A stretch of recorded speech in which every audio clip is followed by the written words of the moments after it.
যে তাপমাত্রা এত বেশি, শরীর থেকে ঝরঝরে ঘামের পানি কলে পানির মতো পড়ে।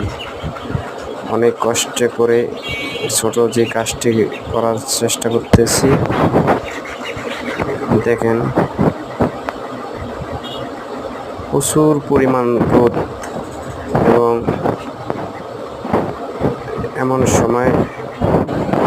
এমন সময় কলটিও নষ্ট হয়ে গেছে এবং কলটি ঠিক করার জন্য বাইরে একটু কাজে আসে।